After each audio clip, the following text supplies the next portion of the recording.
இருக்கீங்க, ஃப்ரெண்ட்ஸோட எங்கேயாவது வெளில போலாம்ல, போயிடுவியா நீ? போய் தான் பாரு. ஐயோ மாப்ள போக இஷ்டம் இல்ல, ஏன்டா போகணும்? அம்மா வெளிய போலாமா? அந்த கரண்டி எடுடா. டேய் ஏன்டா கொந்தளிக்கிற? எங்கேயும் தனிப்பட்டு செயல்படாத சொல்லிக்கடா. உங்க அண்ணன் வீட்டுக்கு வந்தாருங்க, காபி போட்டு கொடுத்து. உங்க அண்ணன் எதுக்கு வீட்டுக்கு வந்தான்? நீ வெளிய போயிரு. நல்லா கேக்குறாங்கயா டீட்டெயில். அறிவு இருக்கா? பேசிக் காமன் சென்ஸ் கூட இல்ல. தெரியாம பண்ணிட்டேன்டி, விட்டுடி. நீ நினைக்கிற அளவுக்கு நான் ஒண்ணும் பெரிய பயிற்று கிடையாதுப்பா, ஒன்லி பில்டப்புப்பா.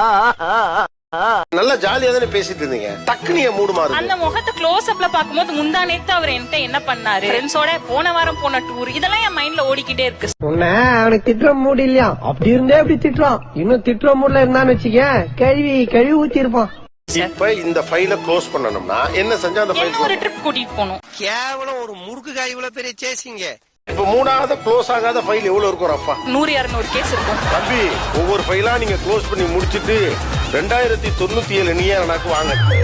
நான் உனக்கு 24 hours டைம் தரேன், நல்லா யோசிச்சு முடிவெடு. இப்போ வரைக்கும் ஒர்க் ஃப்ரம் ஹோம் தான் பண்றேன். என்னால ஒரு பர்சனை மீட் பண்ணிக்க கூட முடியாது. நான் பேசுறத கேக்குறது கூட ஆள் இல்ல. ஆளை பார்த்தா கொஞ்சம் ஒம்பளுக்கிற மாதிரி தான் இருக்கான். நீ பாப்பாவை கவனிக்கிறது இல்ல, நீ ஸ்ட்ரெஸ்னாலதான் எங்க மேல கோவப்படுற, இந்த மாதிரியே சொல்லி பேசுற. அந்த மாதிரி எல்லாம் இருக்கிற சான்ஸ் இல்லையே.